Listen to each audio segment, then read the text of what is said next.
में पूछ रहा है, तो आपका राइट आंसर होगा she was interviewing them for the job. यानी कि जब वाज आए तो वाज का पैसिव वॉइस होता है बिंग, वर बिंग, ठीक है। और जब वर्बिंग आ जाए तो उसका जब हम लोग एक्टिव वॉइस निकालेंगे तो वो हो जाएगा वाज, ठीक है। तो वाज के लिए वर्बिंग और वर्बिंग के लिए वाज।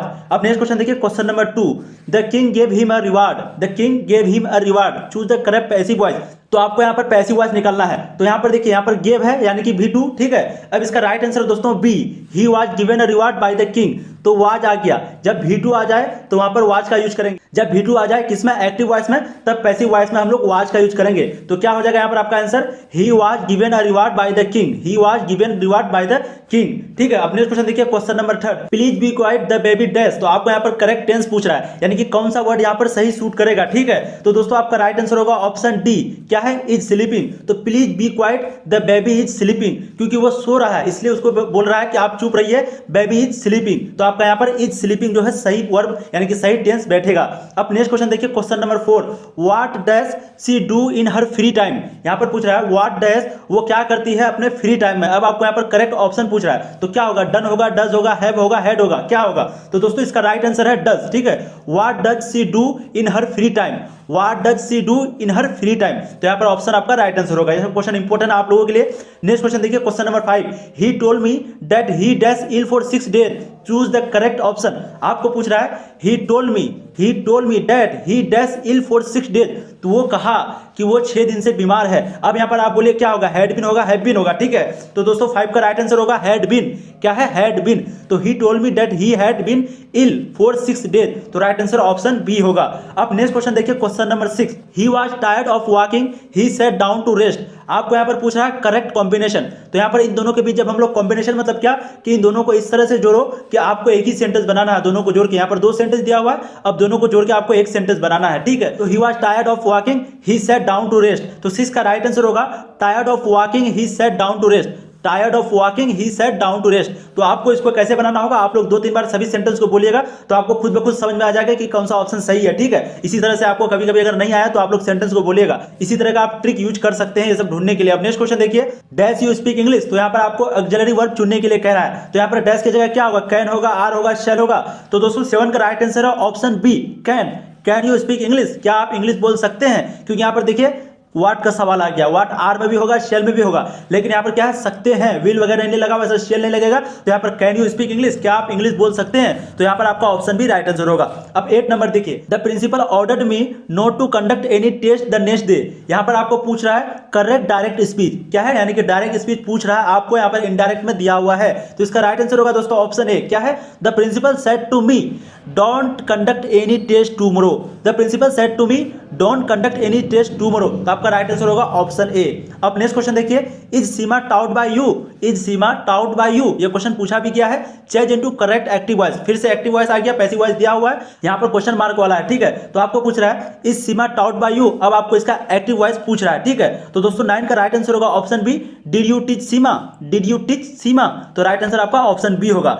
आप लोग वीडियो को पॉज करके जरूर सोल्व कीजिएगा, काफी इंपॉर्टेंट क्वेश्चन मैं आप लोगों के लिए लेके आया हूं, ठीक है।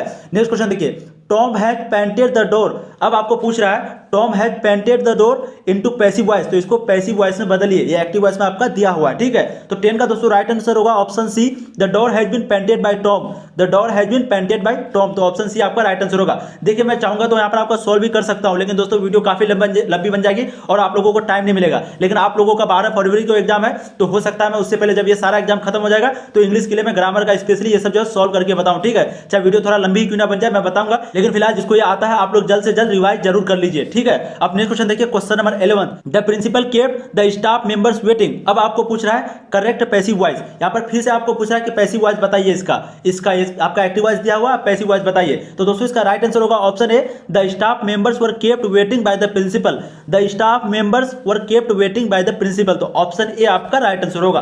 अब नेक्स्ट क्वेश्चन देखिए, question number 12, the children should be loved. आपको यहाँ पर पूछा एक्टिव वॉइस में बदलो। देखिए एक्टिव और पैसिव बहुत ज्यादा आ रहा है, काफी इंपॉर्टेंट है एक्टिव और पैसिव। अब पूछ रहा है the children should be loved, आप इसको एक्टिव वॉइस में बदलो, ठीक है। तो दोस्तों राइट आंसर होगा लव द चिल्ड्रन। ये जो है यूनिवर्सल ट्रूथ है, आपको ये बोलना ही पड़ेगा लव द चिल्ड्रन, ठीक है। यहाँ पर कोई नियम वगैरह लागू नहीं होगा, तो आप लोग इसको याद भी रख सकते हैं, the children should be loved, तो इसका क्या होगा active voice, love the children. अब नेक्स्ट क्वेश्चन देखिए, question number 13, Mercedes cars dash made in Germany, choose the correct option. तो अब आपको पूछा है Mercedes car dash made in Germany, तो यहाँ हैव होगा, आर होगा, मे होगा या विल होगा, ये 2020 में पूछा भी गया है और इंपॉर्टेंट भी है। तो 13 का दोस्तों right answer option A R. क्यों यहाँ पर आर होगा, यहाँ पर आप वाज भी बोल सकते थे, विल भी बोल सकते थे, हैव भी बोल सकते थे, लेकिन दोस्तों आर होगा क्योंकि अभी भी वहां पर बन रहा है, अभी भी वहां पर बन रहा है, ठीक है, इसलिए यहाँ पर हम लोग आर का यूज किए। तो यहाँ क्या है, Mercedes car are made in Germany. अब नेक्स्ट क्वेश्चन देखिए, question number 14, keep quiet we are dash to the radio. क्या पूछ रहा है आपको यहाँ पर, keep quiet we are dash to the radio, choose the correct verb form. तो यहाँ पर करेक्ट वर्ब फॉर्म पूछ रहा है, कौन सा वर्ब यहाँ पर सही सूट करेगा। तो दोस्तों इसका राइट आंसर होगा option D, listening. Keep quiet we are listening to the radio, keep quiet we are listening to the radio, क्योंकि यहाँ पर सुन रहा है अभी, इसलिए तो उसको चुप होने के लिए कह रहा है। जैसे कि बच्चा को वहां पर चुप होने के लिए कह रहा था, तो वहां पर क्या बच्चा सो रहा था, इसलिए आईएनजी। उसी तरह यहाँ पर आप देखिए, यहाँ पर सुन रहा है इसलिए तो चुप होने के लिए कह रहा है, इसलिए यहाँ पर आईएनजी, ठीक है, क्योंकि यहाँ पर सुनेगा, सुन चुका, ये सब का मीनिंग ये निकलता है, लेकिन लिसनिंग का क्या है, सुन रहा है, इसलिए आप लोग चुप हो जाइए। तो इस तरह से आप जो है आइडिया निकाल के लगा सकते हैं अपना आंसर। अब नेक्स्ट क्वेश्चन देखिए, question number 15, the patients dash before the doctor arrived. तब आपको यहाँ पर पूछा है the patients dash before the doctor arrived, ये काफी इंपॉर्टेंट क्वेश्चन है और बहुत फेमस भी है। अब यहाँ पर पूछ रहा है करेक्ट वर्ब फॉर्म, तो क्या will die, had die, can die, died, क्या होगा। तो दोस्तों आपका राइट आंसर है option D, had died. The patients had died before the doctor arrived. यहाँ पर आपको सिंपली लॉजिक यानी कि मीनिंग निकालना है कि डॉक्टर के पहुंचने से पहले द पेशेंट्स क्या हो चुका था, तो डॉक्टर के पहुंचने से पहले क्या होगा, मरा ही होगा, ठीक है। तो विल डाई क्या मरेगा, ऐसा तो कोई अनुमान नहीं लगा सकता ना, तो हैड डाइड वो मर चुका था। तो आपका राइट आंसर होगा ऑप्शन डी, हैड डाइड वो मर चुका था। ये 2019 में क्वेश्चन भी पूछा गया है। अब नेक्स्ट क्वेश्चन देखिए, क्वेश्चन नंबर 16, आइदर यू और Mohan dash done it, choose the correct auxiliary verb. फिर से आपको ऑक्सिलरी वर्ब पूछने के लिए कह रहा है, यहाँ पर दिया हुआ है आइदर यू और मोहन डैश डन इट, तो हैव होगा, हैज होगा, इज होगा या फिर आर होगा। तो 16 का दोस्तों राइट आंसर है option B, has. Either you और मोहन हैज डन इट, तो राइट आंसर क्या होगा, option B. Dash fortune smile upon you, तो आपको यहाँ पर पूछ रहा है dash fortune smile upon you, auxiliary verb फिर से बताइए, ये 2019 में पूछा भी गया है। तो आपका राइट आंसर होगा option B, may fortune smile upon you, may fortune smile upon you.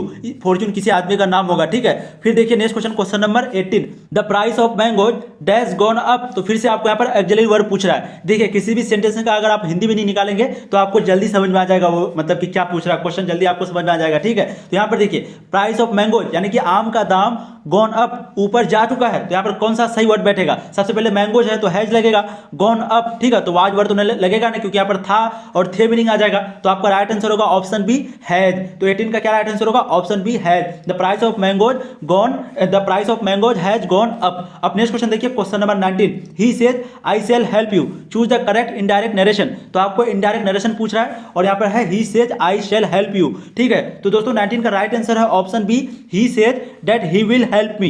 He says, यहाँ पर देखिए वो क्या कहा, he says I shall help you, उसने कहा मैं तुम्हारा मदद करूंगा, तो उसने कहा कि वो मेरा मदद करेगा, तो मेरा मतलब मी होना चाहिए लास्ट में, तो मी इसमें भी है, इसमें भी है। अब देखिए यहाँ पर मदद करेगा, यहाँ पर थोड़ा सा आप लोग ध्यान से देखिए, ही विल से, क्योंकि वहां पर यहाँ क्या ही सेज वो कहा, तो राइट आंसर क्या होगा, ही सेज, यानी कि ऑप्शन बी। आप लोग थोड़ा सा ध्यान से देखिए ऑप्शन को, यहाँ पर ही विल से वो कहेगा ही सेज, तो कौन सा राइट आंसर होगा, ऑप्शन बी। और यहाँ पर मी दोनों में सेम है, बाकी ये दोनों तो पहले ही आउट हो गया, ए और सी, बी और डी में कंफ्यूजन था, तो बी डी में आप लोग यहाँ पर ध्यान से देख लीजिए, यहाँ विल से है, यहाँ से है, तो सी आपका राइट आंसर होगा। तो इस तरह से जो आप ट्रिक लगा करके निकाल सकते हैं, जो अगर आपसे नहीं सॉल्व हो तो। अब नेक्स्ट क्वेश्चन देखिए, ही says I shall help you, फिर से आपको यहाँ पर इनडायरेक्ट नरेशन पूछ रहा है, यहाँ से ध्यान से देखिए, उसने कहा आई शैल हेल्प यू, तो उसने कहा कि वो मेरा मदद करेगा, ठीक है, आई शैल हेल्प यू, सेल है यहाँ पर गागेगी, तो दोस्तों 20 का राइट आंसर होगा ऑप्शन सी। अब यहाँ पे आपको कैसे दिखाना है, तो यू है, यू मतलब क्या होगा, यू मी में बदल जाएगा, तो मी देम तो फिर से आउट हो जाएगा, सेम टू सेम 19 क्वेश्चन, यानी कि इससे पहले जो कराया सेम टू सेम उसी के जैसा है। अब यहाँ पर ही सेज है, ठीक है, तो आप लोग दिमाग लगाइए, देम खत्म हो गया, मी और मी बचा हुआ, विल हेल्प यू सब सेम है। यहाँ पर he tells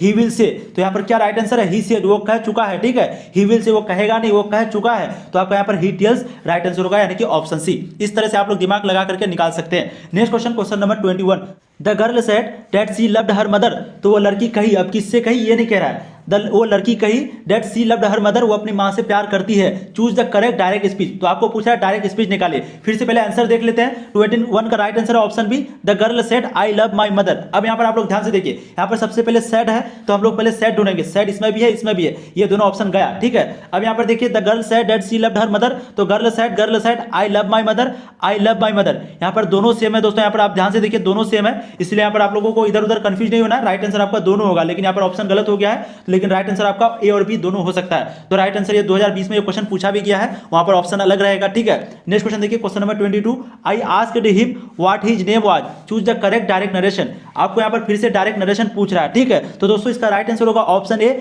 I said what is your name. तो क्या है यहाँ पर, आई आस्क्ड हिम, मैंने उससे पूछा कि तुम्हारा नाम क्या है। I said what is your name, I said what your name is, तो ये तो ऐसे भी गलत है, व्हाट इज योर नेम हम लोग आम भाषा में बोलते भी हैं, ठीक है। अब आई आस्क्ड, मैंने पूछा, तो यहाँ पर भी आस्क्ड है, यहाँ पर भी आस्क्ड है, दोनों कैसे होगा, क्योंकि यहाँ पर डायरेक्ट नरेशन में बदलने का रहा, तो ये तो गया और ये भी गया, क्योंकि रिक्वेस्टेड नहीं, वो पूछा था, वो रिक्वेस्ट नहीं किया था कि आप बताइए बताइए, वो पूछा कि आपका नाम क्या है डायरेक्ट। तो दोस्तों इसी हिसाब से हमको पता चला कि 22 का राइट आंसर है ऑप्शन ए। इसी तरह से अगर आपको नहीं आए ग्रामर में, ठीक है, एग्जाम में, तो इसी तरह से निकाल के आपका सही बैठ जाएगा, ठीक है। नेक्स्ट क्वेश्चन देखिए, question number 23, it was dark dash the tunnel, choose the correct preposition. 2019 में ये क्वेश्चन पूछा भी गया है, तो आपको पूछ रहा है it was dark dash the tunnel, आपको पूछ रहा है करेक्ट प्रीपोजिशन, कौन सा प्रीपोजिशन यहाँ पे बैठेगा। तो दोस्तों 23 का राइट आंसर है option C, inside. It was dark inside the tunnel, तो डार्क जो है अंधेरा जो है टनल के अंदर में था, ठीक है, बाय उसके द्वारा नहीं था अंधेरा, देन तब ऑन उसके ऊपर नहीं था, उसके अंदर में था। तो डार्क के लिए क्या यूज होता है, इनसाइड, डार्क के लिए इनसाइड प्रीपोजिशन यूज होता है।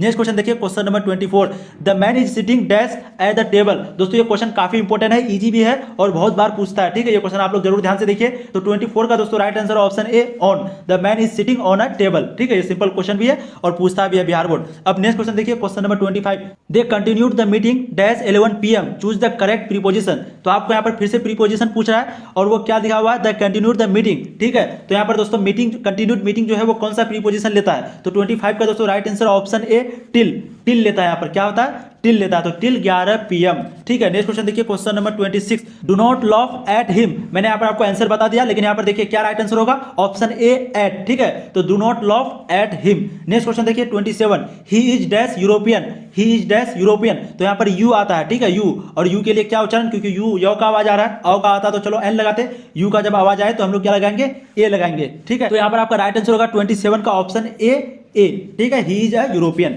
नेक्स्ट क्वेश्चन देखिए 28, mister Sinha is dash MA, M आ रहा है यहाँ पर, एम यानी कि ए का आवाज आ रहा है, तो यहाँ पर क्या लग जाएगा, एन लग जाएगा, ठीक है। यहाँ पर आपको सिंपली वॉइस निकालना है, अगर औ का आवाज निकले तो औ में एन लगाएंगे, और वहीं पे अगर यौ का आवाज निकले या फिर और किसी का आवाज निकले औ को छोड़ के, तो फिर वहां पर हम लोग जो है ए लगाएंगे, ठीक है। तो 28 का दोस्तों right answer option A, an, क्योंकि यहाँ पर MA है, एम यानी कि ए, ठीक है। तो राइट आंसर आपका ऑप्शन ए होगा। अब नेक्स्ट क्वेश्चन देखिए, question number 29, what does beautiful scenery it is.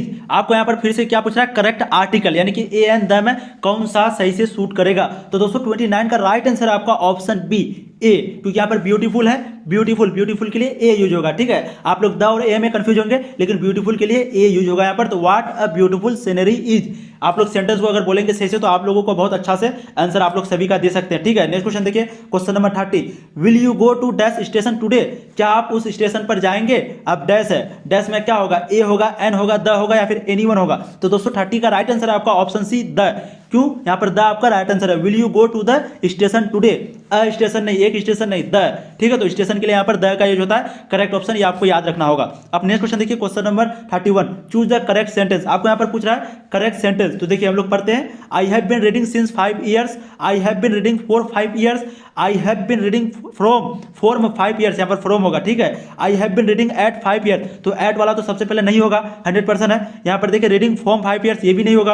अब देखिए सिंस 5 years और 4-5 years में कंफ्यूजन है, ठीक है। तो दोस्तों 31 का राइट आंसर होगा आपका ऑप्शन बी, क्या है, I have been reading for 5 years। तो यहाँ पर जो है 5 years के लिए 4 का यूज होता है, ठीक है। तो राइट आंसर आपका ऑप्शन बी है, इस तरह से आप याद रख सकते हैं। नेक्स्ट क्वेश्चन देखिए, question number 30, choose the correct sentence. फिर से आपको करेक्ट सेंटेंस चूज करने के लिए कह रहा है, तो आप लोग यहाँ पर ध्यान से देखिए, who are stolen his pen, who are stolen his pen, who have stolen his pen, who has stolen his pen, ठीक है। तो दोस्तों मैं आपको आंसर बताता हूं, तो 32 का दोस्तों राइट आंसर है option C, who has stolen his pen, ठीक है। हु आर नहीं होगा क्योंकि स्टोलन है, यहाँ पर भी ट्रू है, तो यहाँ पर आपका सिंपली हैज का ही प्रयोग होगा, हैव का भी नहीं होगा, हैज का भी होगा, क्योंकि एक पेन है, ठीक है, हिज पेन, तो हिज के लिए यहाँ पर हैज यानी कि एक कलम के लिए यहाँ पर हैज का प्रयोग होता है। तो दोस्तों आज के लिए इतना ही क्वेश्चन लेके आए थे आपका इंग्लिश का। उम्मीद करता हूँ ये क्वेश्चन आपको काफी इंपॉर्टेंट लगा होगा। अगर आप लोग कमेंट करेंगे तो आगे से मैं और भी क्वेश्चन लेके आऊंगा और थोड़ा सा आपको सोल्यूशन भी बताऊंगा, सोल्व करने के लिए भी बताऊंगा, ठीक है। बस आप चैनल को सब्सक्राइब कर लीजिए और वीडियो को शेयर जरूर कीजिएगा दोस्तों को, क्योंकि इस बार बहुत कम बच्चा पढ़ पाए हैं कोरोना के कारण, इसलिए आप लोग वीडियो को शेयर जरूर कीजिए और चैनल को सब्सक्राइब कर लीजिए। और अगर आप इंग्लिश का और भी लाने कहेंगे तो मैं लेके आऊंगा और रिवाइज भी आपको दोस्तों अच्छा से कराऊंगा। फिर मिलते हैं नए वीडियो में, तब तक के लिए आप पढ़ाई करते रहिए और फोड़ते रहिए।